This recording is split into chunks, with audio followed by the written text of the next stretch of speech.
Olá, seja muito bem-vindo a mais um episódio do podcast Mora na Filô. E o assunto hoje é arte. Você se interessa em saber como funciona, como eles fazem, o que eles trabalham, como que é o processo criativo? Fica aqui com a gente. Mora na Filô?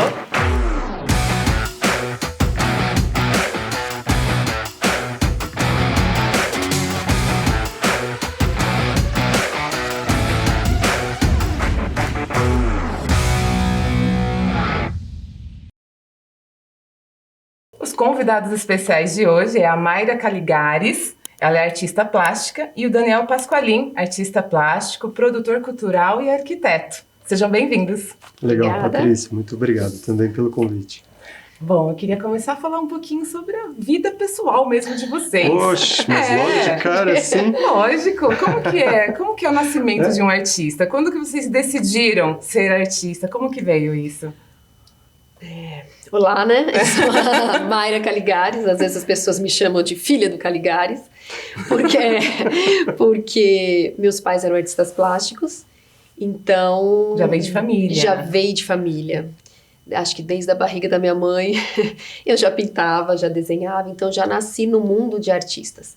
Agradeço porque tinha muita facilidade de tinta, pincel, tinha parede, a gente podia ter um desenvolvimento dentro de casa, que a gente vê que não é tão comum até hoje em dia, né? Então eu tive essa facilidade, né, de materiais, de estar sempre envolvida nesse mundo de artes. Tá, mas isso não diz muita coisa, que às vezes pode ter tido em casa e não quero ser artista. A minha irmã mais velha foi para outra área, fez outras coisas, mas eu sempre gostei, desde pequena, né?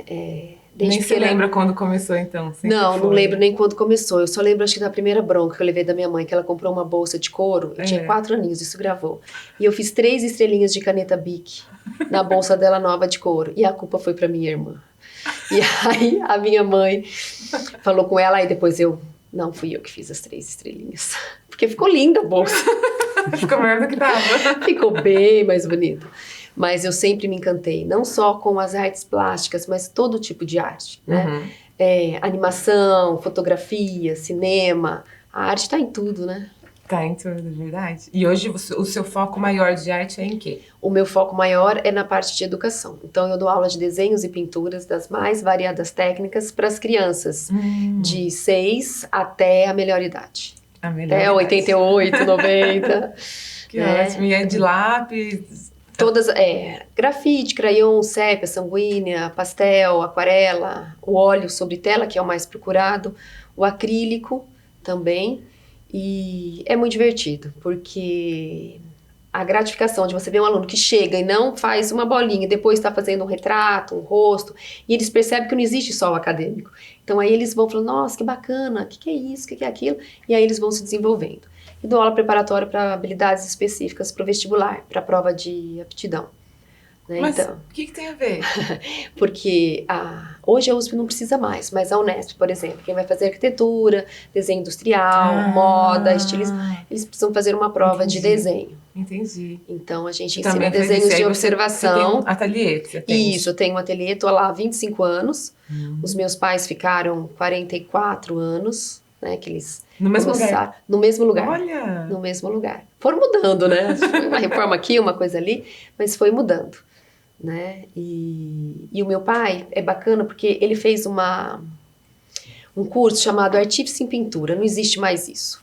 Então, você sai apto a projetar uma igreja e finalizar ela em todos os aspectos. Carpintaria, marcenaria, a parte de arquitetura, vitrais, afresco. Então, é um conjunto grande. Então eu aproveitei e vivenciei isso, né? Ele fazendo e eu fui aprendendo junto, desde pequenininha. Né? Minha mãe também, né? Que legal. E você? Pô, Patrícia, Daniel. Puxa, eu acho que eu vou começar de trás para frente, para ficar mais legal. Eu primeiro te agradeço, eu sou o Daniel Pasqualin, sou arquiteto de formação, e há mais ou menos uns 10 anos trabalho como artista plástico, artista visual, né? De maneira independente aqui em São Carlos, vim para fazer graduação, fiquei, então isso já tem 23, 24 anos agora. E te agradeço duplamente, porque o que eu mais tenho feito ultimamente é entrevistar e conversar com artistas. E aí você trouxe a Mayra, e aí eu tinha uma super vontade de conhecer, né, o ateliê da tua família, que tem essa história tão bonita, né? Aqui na cidade eu moro muito perto da Vila Neri também, é um lugar que eu frequento bastante, como muito pão de queijo. Ali perto do Colégio Industrial ali. Tem uns cafezinhos agora ali que são uma delícia. E eu passo a maior parte do meu tempo nesses cafés, quase não passo mais em ateliê.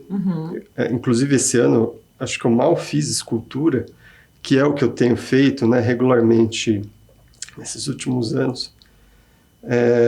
Tenho feito reunião, tomando muito café e pão de queijo, porque a gente está, eu e alguns produtores culturais da cidade, muito assanhados, eu diria, uma palavra meio maluca, mas para que haja, né, um movimento cultural cada vez mais efervescente, que possa beneficiar a todos os segmentos da cultura, mas puxando sempre a sardinha para o nosso lado das artes visuais. A gente sabe que São Carlos tem artistas fantásticos, né, de primeira linha. São Carlos tem um capital intelectual impressionante, né? Em todas as vertentes. É impressionante quanta gente boa, bonita e qualificada, né? Na música, na arte, na academia.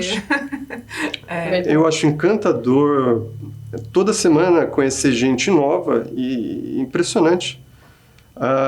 Isso, né? Que São Carlos tem esse potencial humano, né? Potencial humano, essa é a palavra. Pois é. É verdade. Nas artes, a gente às vezes tem um certo distanciamento, porque alguns ícones das artes se impõem e acabam às vezes sentando em cima de tudo, né? Então você fala assim, fala de um artista famoso, a pessoa Van Gogh, né? Frida Kahlo, mas não vai falar que é o Marcos Marques, vizinho da Vila Prado, ou Alfredo Maffei. Por que você acha que não? Eu acho que porque a gente ainda está num momento de reconhecimento, né? Principalmente pelas mídias digitais e redes sociais, que as pessoas primeiro dão mais importância, e eu acho natural que seja, não vejo demérito nisso, ao espelhamento e a si mesmo, né? Então, a pessoa vai na exposição, pega o celular, entra na frente da escultura, abraça, às vezes, né, o busto e bate o selfie. Podendo não chegar próximo. Alguns lugares é autuado, outros lugares, né, passa legal e tal. Eu sou muito... Eu acho que tem que pegar mesmo, bater e chacoalhar. Eu acho que a obra de arte ela tem que aceitar um certo desaforo, sabe? Ela está no mundo, então ela é como qualquer outra coisa ali. Né? Não é algo que você não pode... Sagrado, não pode tocar. E o visitante faz isso. E depois que o visitante se reconhece, eu acho que naturalmente, tanto não só o visitante, mas as pessoas nas mídias e tudo mais, acabam encontrando o outro, né? E geralmente o artista mesmo, né? Não o Van Gogh que já morreu, ou Picasso, né? Imagina. Mas o artista de verdade, o que está vivo lá, produzindo, desenhando, dando aula, né? E tudo mais, ele é o outro, muitas vezes, né? Ele é o diferente. Porque ele se bota no mundo de uma maneira um pouco deslocada, né? Então, eu sempre penso que o artista ele é meio torto, né? Como dizia já o Drummond, né? Em vários sentidos. E né? quando que você se descobriu torto que você não falou pra gente? Todo dia. E o torto... Por que torto, né? Gente, nas artes, o torto, o reto, o alinhado é perfeito. Então, acho que é isso que mexe com a cabeça das pessoas.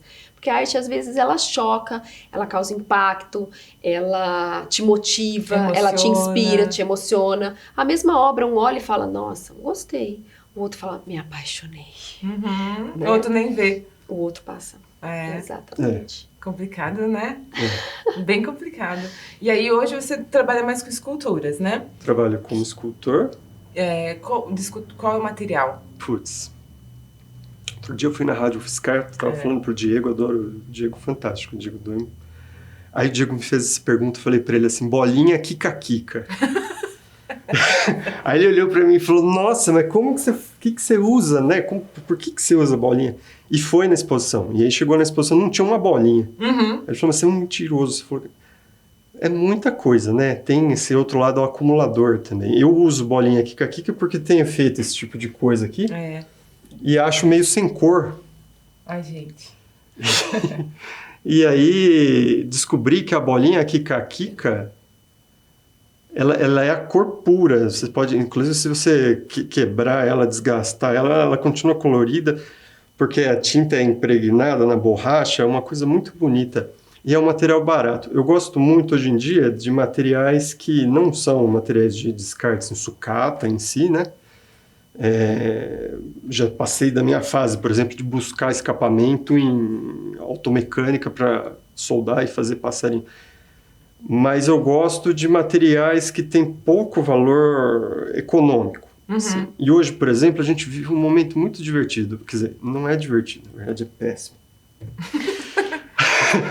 Falei para você, os artistas são bem tortos. Que é essa coisa de começar a ter escassez de produtos made in China. Né? A gente está tendo uma mudança agora, tanto, né, que as importações são dificultadas por conta do câmbio e tudo mais, e já há alguns anos. Então eu venho comprando materiais que são desvalorizados nesse contexto, que não tem linha. Então eu compro muita bolinha Kika, compro muito cacarequinho. E tenho revalorizado esse tipo de coisa nesse tipo de linguagem. Né? Quase que dando uma alteza ao elemento que em si só não tem valor algum.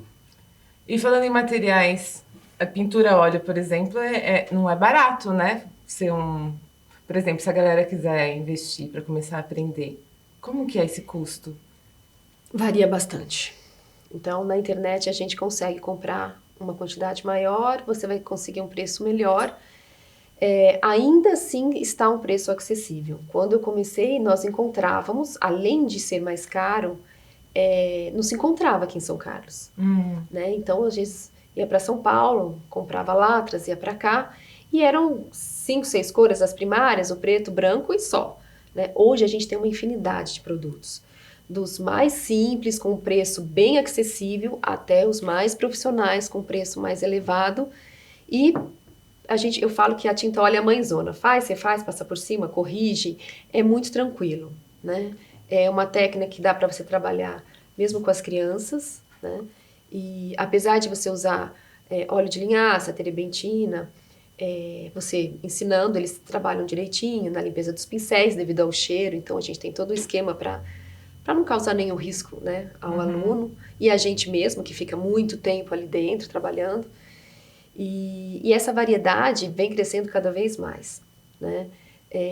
Existem várias marcas nacionais, importadas também, e vai de acordo com o que cada pessoa necessita. Né? Então, tem que aprender a desenhar, tem que ter uma sequência, um planejamento. Tem que aprender a desenhar no papel primeiro, depois no quadro. Depende do objetivo do aluno, porque a individualidade de cada aluno tem que permanecer, não tem como.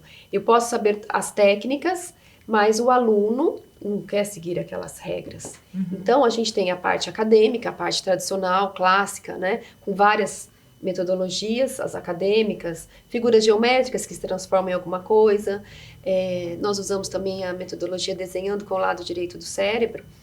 Do final, era um mestrado que virou livro, doutorado, no final dos anos 70, 80. Acho que é Beth Edwards, Beth Edwards, exatamente. Legal. E até ando sempre dando uma revisada na parte de fisiologia e ciência para ver se aquilo ainda é dessa forma cientificamente.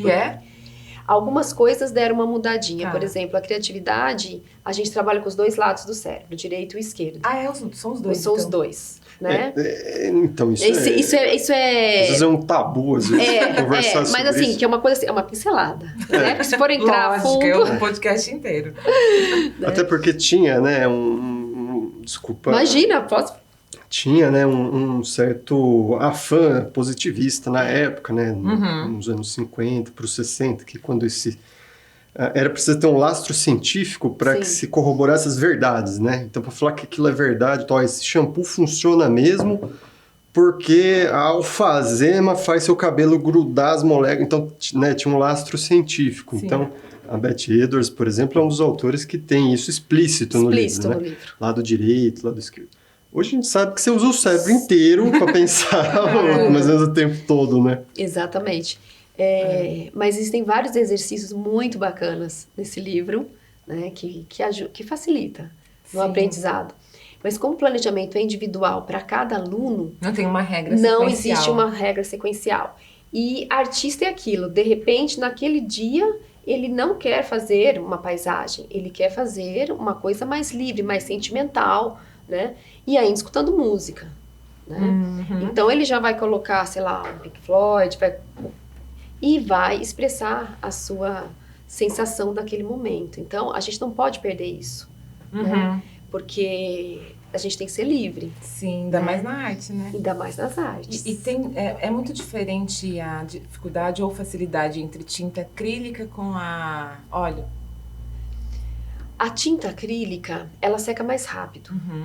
Então, muitas senhoras que vão pintar em casa, apartamentos menores, elas preferem a tinta acrílica por essa rapidez. Então, elas já têm um conhecimento, elas já conseguem fazer uma fusão entre as cores com mais facilidade. Lógico que a gente pode retardar a secagem, mas de forma natural o cheiro é menor. A tinta a óleo é aquela mãezona. Até dentro do mercado de arte, até hoje estava vendo, é o que mais se vende, é a pintura a óleo, né? E em questão de aprendizado, as duas aprendem fácil. E resultados? Por que você fala que é a mãezona? Mãezona porque assim, você faz uma mistura, uma fusão. Então, vou misturar azul com amarelo. A gente sabe que vai dar verde. Então, você consegue fazer uma mistura mais homogênea, mais por igual. Quem está começando, às vezes, com a tinta acrílica, consegue fazer tranquilamente. Só que se ela, vamos conversar nesse tempo de calor, já secou na palheta, né? Então, ela é um pouquinho mais rápida também. Entendi. Mas se aprende com muita facilidade. E mãezona também, porque, por exemplo, você fez um trabalho, não quero mais. Vou lá e refaço. Passo por cima. A tinta acrílica dá para fazer isso? Dá, passo um branco e recomeço. Né? Então, tudo pode ser reaproveitado, tudo pode ser reutilizado. É muito divertido. Como que era antes, as primeiras tintas? Você sabe que eu tenho uma caixinha do meu pai, que ele fez as tintas. Pera lá, o que você quer saber? Tipo assim, primeiras tintas da humanidade? Lá do período rupestre? Não. A gente vai falar da caverna. Caverna. Da época de Da Vinci, já. Do Da Vinci? Como que ele preparava? Porque não tinha, né, pra comprar assim. Pegava o mortar, que era uma espécie de receptáculo, macerava o pigmento, que geralmente tinha uma origem bem exótica, dependendo da cor que você... Apesar de que tinha poucas, né? São alguns ocres, azuis, cobaltos. E aí macerava e usavam uma cola, que é um aglutinante. Tem um menino aqui em São Carlos, pode ficar falando o nome? Como é que é? Pode! Pode fazer jabá, dar nome aos bois. Pode. Tem. Então, tem um rapaz, não sei se você já o conheceu, é um menino formidável. Eu adoro gente, conversar e conhecer. Antônio Falache. O Antônio, irmão do Maurício, que também é professor de artes e é um excelente artista, tem feito aquarelas. E faz desse jeito. Então consegue o pigmento, mas ele compra pela internet. Né? Não precisa ir lá e extrair da lula, da cabeça do... né? Sim. Né? Ou minerar, nada. E aí ele pega, né? Usa, às vezes, até ovo se utilizava antigamente, né? Para fazer algumas misturas e tudo mais. E aí o Antônio faz e comercializa, porque hoje é muito legal. Então ele pega, anuncia, põe no Instagram, internet e vende. A marca dele, autoral de tintas. Que então, bacana. Bem bacana. É muito diferente a atuação. Na exposição, a gente está com essa exposição no Centro Cultural da USP, né, no momento dessa nossa conversa. Chama Artistas de São Carlos 80-20. A gente faz um resgate de artistas dos anos 80 e artistas dos 2020. Aqui de São Carlos. Aqui de São Carlos. Uma das artistas de 2020 é uma menina também chamada Mariana Turati, que também faz as próprias tintas. Menina, digo porque tem 26 anos e dos 30 para baixo eu ainda chamo todo mundo de menina, menino. E ela faz como as próprias tintas? E ela faz uma coleta de ervas na Vila Prado. Então um dia ela sai É um dia bem romântico, na minha imaginação, né? Assim, porque pode não ser nada disso, e aí a Mariana, depois assistindo o vídeo, comenta no YouTube. É verdade, fala, aquele mentira. patife mentiu. Não é nada disso, né? Mas tudo bem. A Mariana faz uma coleta lá, e aí ela decompõe com bases e ácidos. E aí consegue extrair algumas tonalidades. E com base também em aglutinantes, ela consegue, e fixadores, ela fixa no papel e faz aquarelas. Para a nossa exposição, eu, como fui um dos curadores da exposição, tive a felicidade de escolher os trabalhos junto com os artistas. E aí foi muito interessante entender que ela estava totalmente insegura, porque as aquarelas haviam desbotado, o que é natural. Né? Porque o que acaba acontecendo é que a química ela não é estável, né? Ela está reagindo ainda, reage com o papel, reage com o ar, reage com o verniz, mesmo com o fixador, né? E perdeu a cor, em certos... mas o trabalho é mais lindo ainda, porque tem isso também. Pega uma identidade própria ali, né? A coisa é viva, né? E as tintas são assim também, né? São vivas e por isso são caras, né, Mayra? Fala aí, como que anda o mercado? O mercado. Então. É uma variação. E às vezes a gente fica se perguntando, será que isso é verdadeiro? Porque a gente acha alguns preços. Uma tinta importada, você paga quase R$200, dependendo do tubinho, né? Da quantidade. E aí você acha por R$75. Aí você fica, compra ou não compra? Né? Fala, opa! Né? Papéis. Eu já comprei papel fake. Marca Monteval. E a hora que eu abri, só de olhar, eu falei... Monteval. Monteval, é assim que se fala, né? Eu falei Monteval. Não, Monteval, mas diga assim, é o genérico, é Montevalinho, né? Tem um... E aí, a gente acaba usando, mas para esboço, para outras coisas, e não... É que nem o Nike com Y, assim, né? Nike. Na opinião de vocês, assim, a arte como terapia nos dias de hoje... Como que ela poderia ser melhor vista ou... Posso falar uma coisa pra gente? Claro. Pra causar? Cause. Eu diria nota 0. Arte como terapia. A Maria vai querer me matar e depois ela vai pôr meu ponto. o ponto dela. Eu diria nota 0. Nota 0 no sentido do que as pessoas pensam assim. De que eu vou fazer algo que vai me relaxar, acalmar, e eu vou me sentir um ser humano melhor... Porque agora fiz 1 ou 2 aulas de desenho e estou... Né? E nesse sentido, não sei se vocês vão concordar... Tira aquela selfie com desenho. Não sei se vocês vão concordar comigo, mas eu, por exemplo, eu fiz pouca academia na minha vida inteira, mas é algo que eu acho muito legal e quando fiz me senti muito bem. Mas para mim é mais ou menos como academia. Porque você sabe que aquilo é bom, porque muita gente faz e né, tem toda uma cultura e realmente é mesmo, e você vai e tudo mais. Mas aí você chega na academia e tá lá fazendo o exercício, é gostoso? Não. Dói. Não é prazeroso, é um esforço, né? Tudo que você faz, né?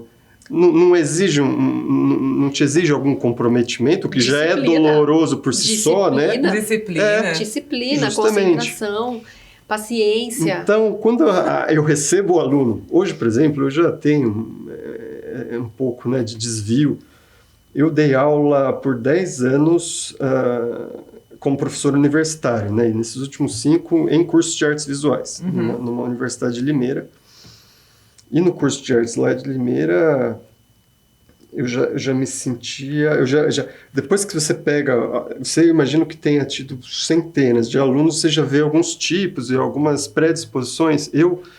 Quando tinha esse perfil de aluno que vinha para aula pensando em terapia, em relaxar e se sentir bem, né? Eu facilitava ao máximo, justamente para que a pessoa não tivesse dor ao ponto de desistir, de se sentir desestimulada.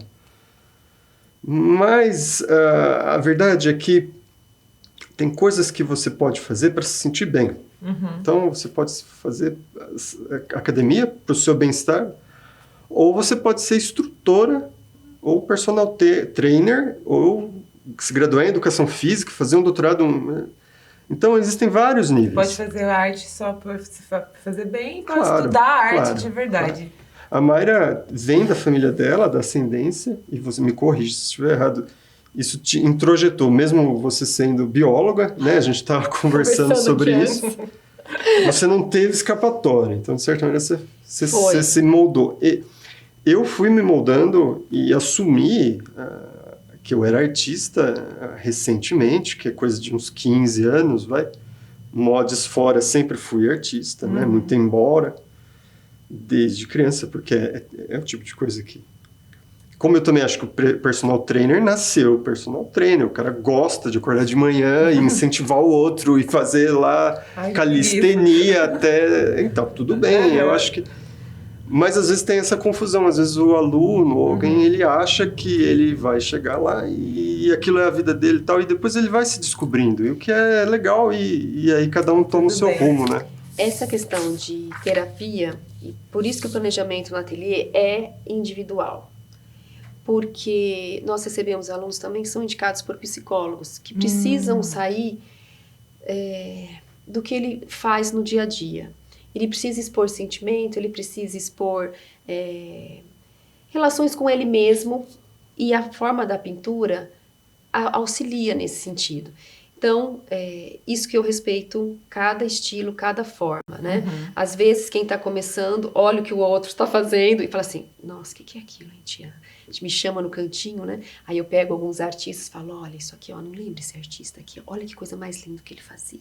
Né? Então, a gente vai mostrando dando referências que aquilo é arte, né? Porque se tem uma ideia que a arte, a maioria chega achando que só existe o acadêmico. Né? O perfeito, o estético imagino, padrão. Né? Põe uma bolinha aqui, tem que ter a outra aqui desse lado, tem que ter... Não, vamos tirar isso aqui do lugar, vamos dar uma mexida, vamos fazer um movimento. Mas a terapia, o que eu percebo, eu entendo perfeitamente, Daniel, essa questão, porque é muito esforço mental. Se você fazer uma cópia, se alguém chega e fala, olha, eu quero que faça isso. Pronto, você sabe a técnica, vai lá, aplica, acabou. Faz, tranquilo. Agora, quando você vai criar alguma coisa, você tem que ir além. Tem um desgaste. Tem um desgaste, você fica pensando, você fica, né? É muito estudo mental, é muita transpiração, é árduo, porque às vezes você não chega no resultado de primeiro momento. Né? Os alunos chegam com vídeos prontos da internet, aí tinha 1 minutinho. Falam, não, isso não foi feito em 1 minuto. A gente sabe que não foi feito em 1 minuto. Né? Eles aceleraram, então a criança percebe que o processo, e hoje é tudo muito rápido, a internet é muito rápida, eles querem um resultado rápido, só que existe um processo. Então, esse planejamento, a gente vai direcionando, porque cada aluno vai ter o que ele quer, né? O que é importante para ele. Né? Chegam senhoras, né? Eu tenho alunos que estão comigo há 20 anos.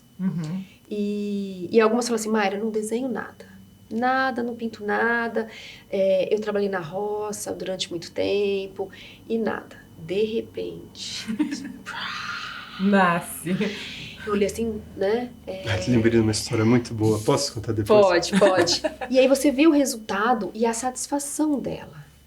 Né? Lógico que ela, no início, teve os seus conflitos. Ai, Mayra, eu não consigo. Vamos lá, então. Vamos exercitar. Às vezes é uma questão de coordenação mesmo, pela idade. Né? Então, não dá certo. E o que a gente faz? A gente aproveita o que o aluno fez de melhor.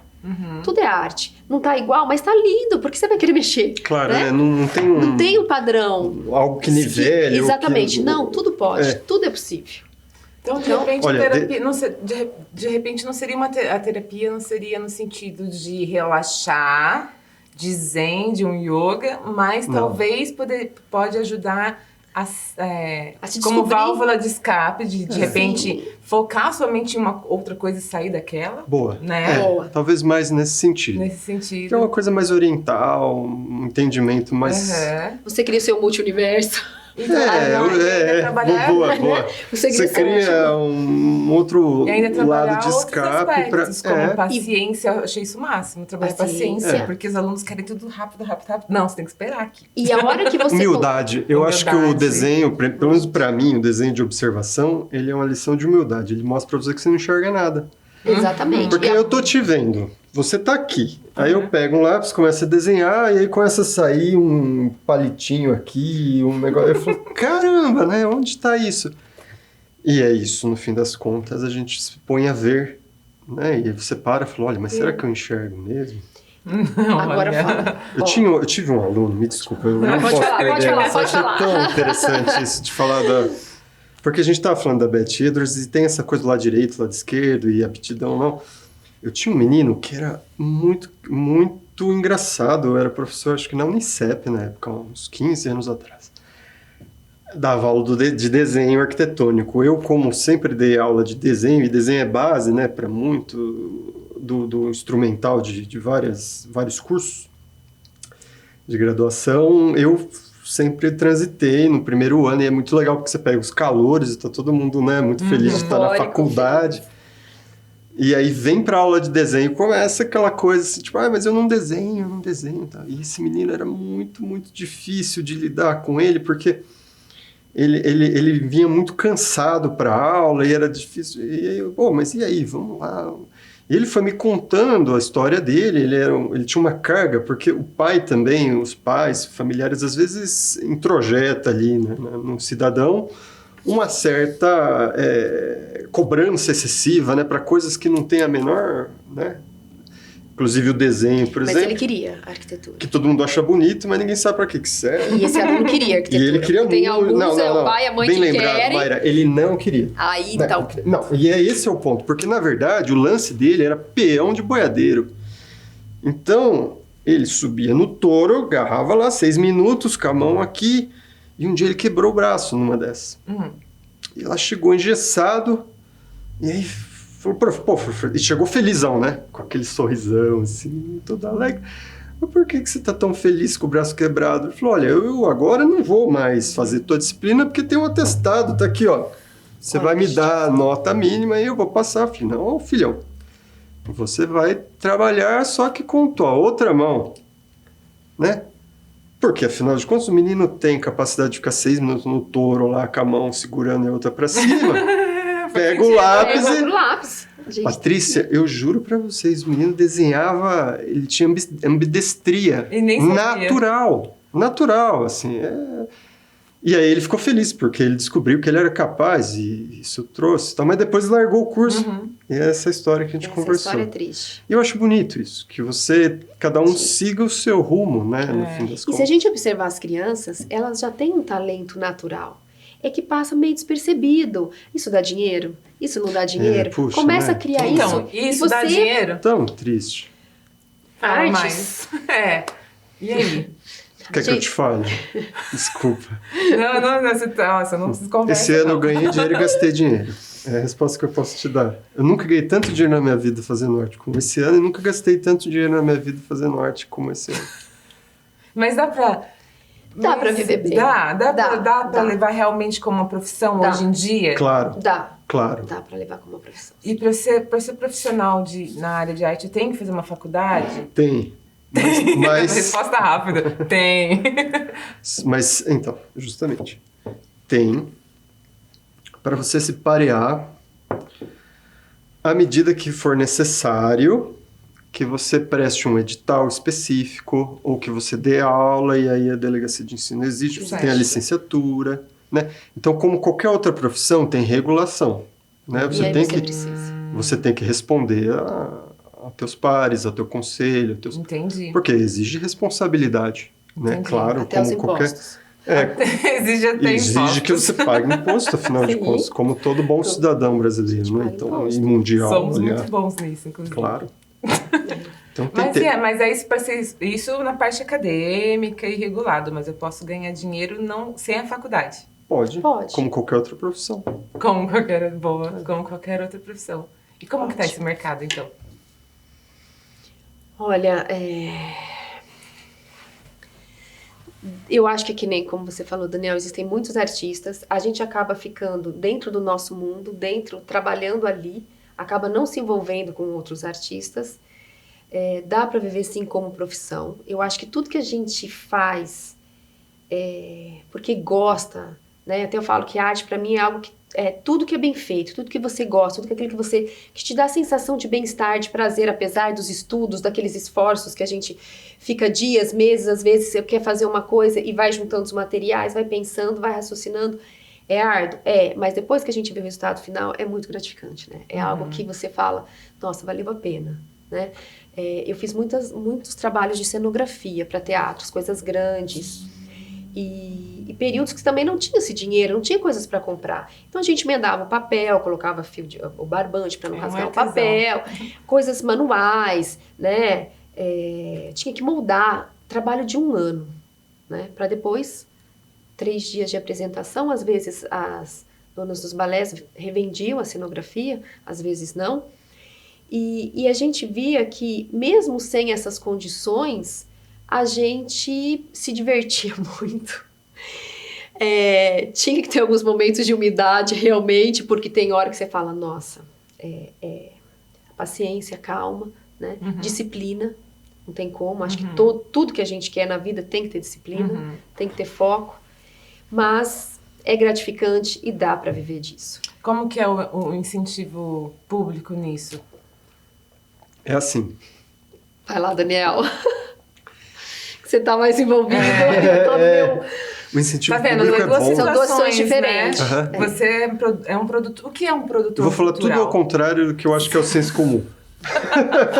Porque eu gosto de... Quem sabe viraliza, a gente consegue...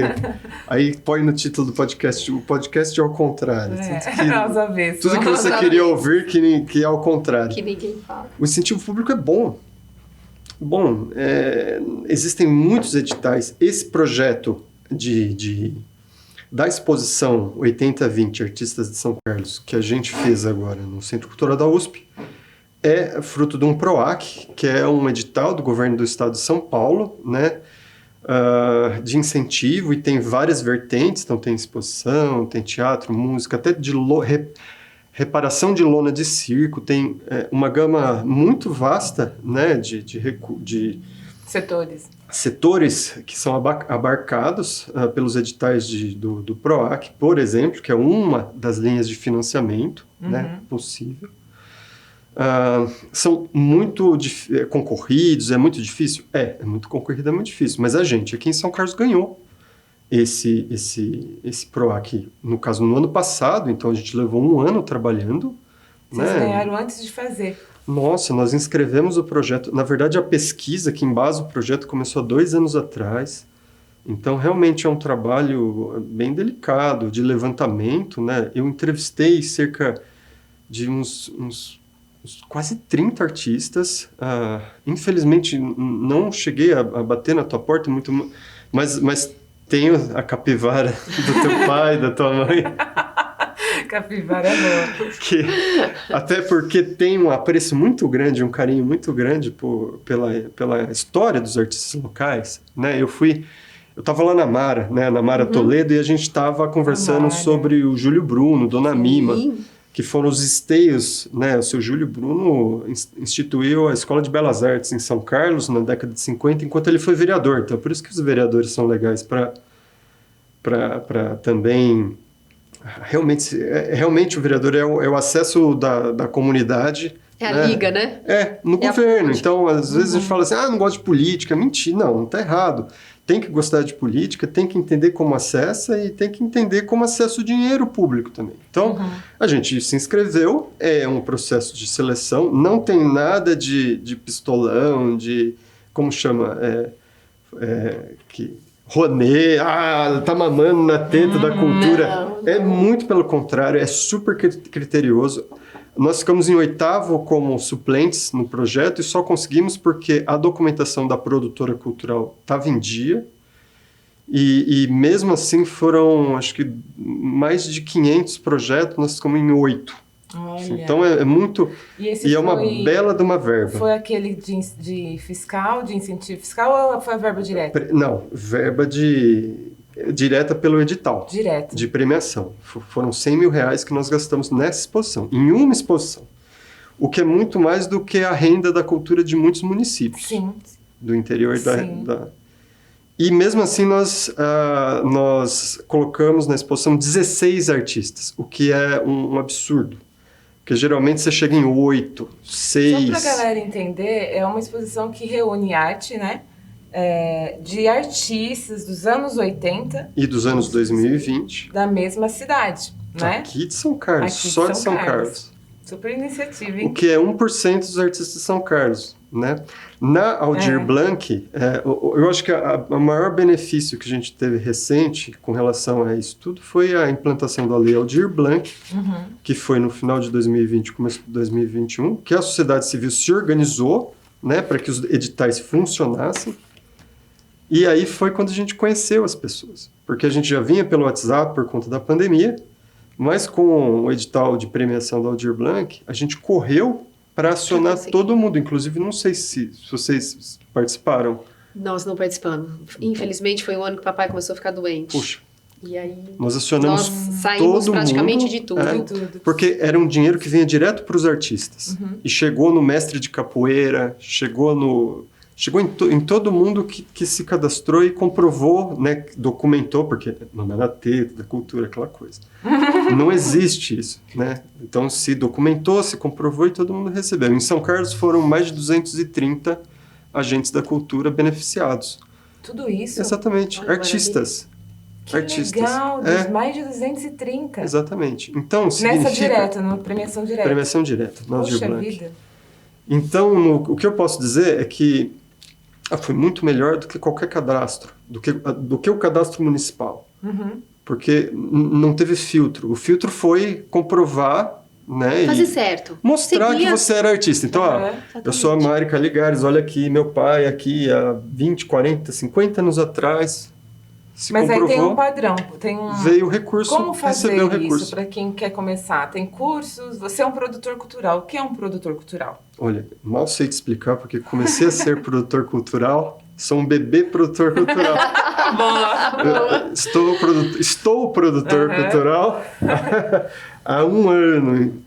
Na verdade, sou o filho da Gabriela Loretti, que é minha mãe, que essa sim é produtora cultural, que vem das ciências sociais, né, como tua irmã.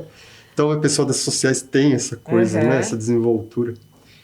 Mas para ser aprovada, eu posso fazer sozinha? Tem que estudar muito? Ou tem pessoas que fazem isso, ou levam projetos para a Mara e falam assim, eu quero tentar o ProArt. Tem muitos critérios de pontuação, né, e tem várias possibilidades, desde de critérios de pautas étnico-raciais e de questões de gênero, que são as pautas mais louváveis que a gente tem atreladas à cultura, né?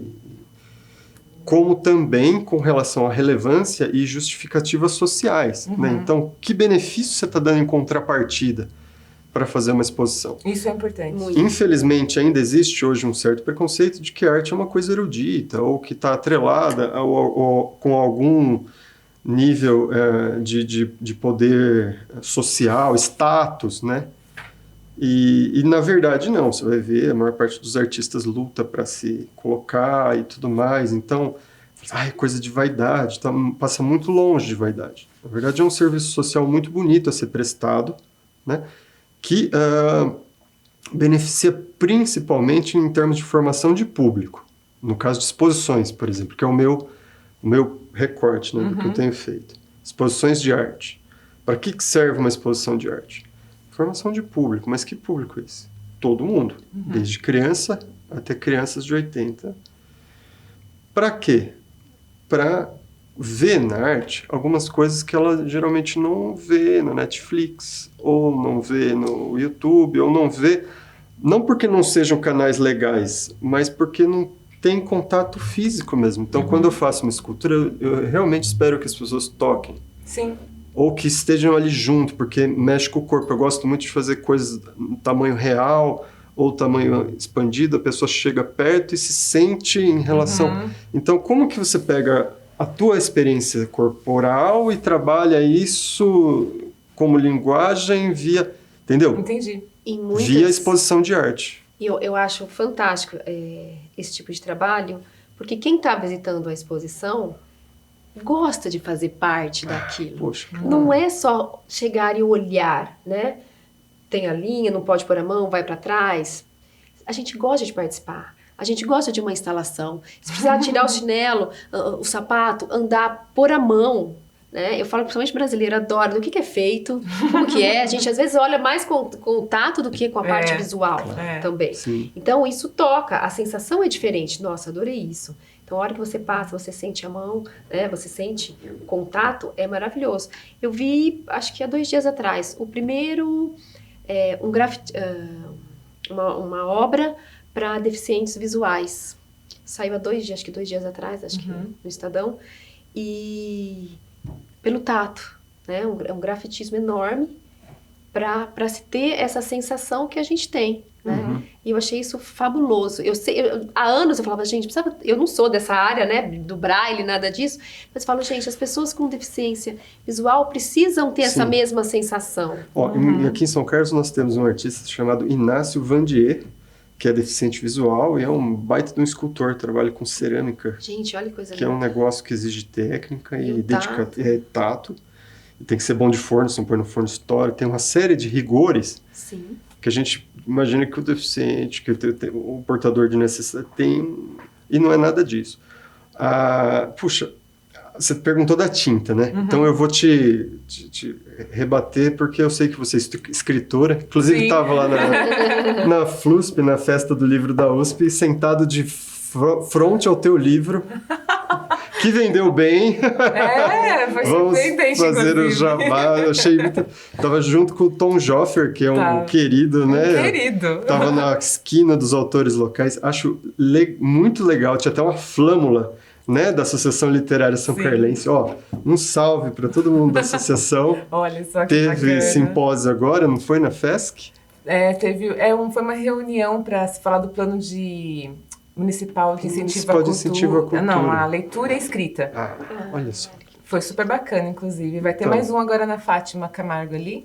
Mais um encontro, que eles estão escrevendo o mesmo plano. Isso é legal, né? A Fátima é incrível também, porque encampa, né? Literalmente alugou a casa. Eu acho que a gente está indo todo mundo na mesma direção. E é uma direção sem preconceitos, inclusive com relação a governo, gestões e verbas. Tá legal a cidade nesse sentido, né? A gente tem uma cabeça um pouco mais airada, talvez, para isso tudo. E você estava falando você é escritor e escreve livro. O livro não é só papel e escrita, né? O teu texto ali, ele tem uma camada de conteúdo e tem vários níveis a pintura, né, acrílico, olha, então a Mayra pinta um quadro lá, a acrílica não é só a tinta, mas a tinta tem camada, espessura, densidade, tema, abordagem. Então, quando um quadro vai para a parede, não é só uma imagem ali, é uma ideia toda maturada ali, às vezes por anos e anos de dedicação, e às vezes deu certo, às vezes não deu certo, às vezes aquela briga tá ali, como tá no livro também, você não sabe se o capítulo devia começar assim ou assado, né? É um processo. É uma ideia materializada. E aí, quando o visitante ele chega e vê um quadro, e ele entende o quadro não como uma pintura, uma imagem, mas como uma ideia que ele pode apalpar, de certa maneira. Não, é realizador, gente. Ou com o intelecto, ou até com as mãos, literalmente, quando é uma obra, né? Aí ele tem essa revelação, para que serve a arte, né? Assim, estando no mundo, né? E faz pensar, né? Faz refletir. Faz sentir, você fica feliz. Cheio de símbolos, eu gosto muito de intervenção urbana. Né? Às vezes a pessoa trabalhou o dia inteiro, está cansada, está lá andando de ônibus, ela olha, né, um painel, ela olha... Gente, muda a sensação daquele instante. Lógico que a gente sabe como artista que às vezes isso faz pensar, faz refletir, chega às vezes nos órgãos públicos, mas a gente sabe que às vezes os problemas não são resolvidos só pelo fato de ter aquela obra ali, né? Mas já é um começo. Já faz E tira, gente. Sai do quadradinho. Corrói, né, também a arte. Eu acho que assim, o Dima já falou que a gente passou do tempo, já faz tempo. Pra você ver como, entendeu? É muito rápido. Eu acho que a gente devia, de repente, organizar dois outros programas. Por quê? Eu acho que a gente podia, nesses outros 2, entrar um pouco mais na arte em si, como técnicas, né? Os tipos de técnicas das artes e processo criativo, por exemplo, história da arte, estética, enfim. E um outro caminho, um outro programa para a gente entrar um pouquinho mais também sobre os caminhos artísticos. Porque a gente falou um pouquinho de tudo isso, que é super interessante, super válido e útil, mas a gente não conseguiu adentrar, né? Muito. Sobre, por exemplo, os projetos, caminhos, como fazer essa questão de movimentação que está acontecendo na cidade, de vários artistas, vários programas, como se envolver nisso tudo, né? O que vocês acham? Acho, né? Como que você vai resolver? Agora eu fiquei preocupado. Como você vai resolver esse programa? Como que se resolve? Marcar mais 2 episódios, Aham. 2 gravações. Inclusive, se vocês quiserem mandar perguntas, né? Já manda já, porque a gente programa para o outro. Outros 2 programas, assim, um tema só arte, e o outro só esses caminhos do artista. Agora fico aliviado. Vocês topam? Achei que seria o primeiro programa que teria que ser editado, porque os convidados não param de falar de coisa nada. Não, e a gente vai saindo um pouco também do... Não, é um convite, mas é porque eu senti essas saídas. Amplo. Exato, porque é muito amplo. É muito amplo. Então a gente fez esse aqui meio pra pincelar, e a gente pode de repente desmembrar e fazer mais, né? Você fala pros seus alunos, chama a galera pra comentar e de repente mandar sugestões de pauta, a gente fala no programa, fechou? Fechou, claro. Fechou? A gente volta com o maior prazer. É isso, muito obrigada por hoje. Nossa, agradeço imensamente. Muito obrigada pela oportunidade. Agradeço muito, Patrícia. Agradeço a ti também, viu? Muito prazer. O prazer é meu. E é isso, gente. Obrigada por estar com a gente até aqui e até a próxima.